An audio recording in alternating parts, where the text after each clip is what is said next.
ازبکستاني رسنۍ ازبکستان کې د افغانستان له الوتکو څخه بلک هاک الوتکې امریکا ته ورکړل شوي.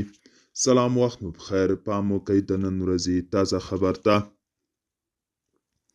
ازبکستاني رسنیو راپور ورکړی چې د پخواني افغان حکومت بلک هاک الوتکې چې ازبکستان ته وړل شوي وي بیرته امریکا ته ورکړل شوي دي.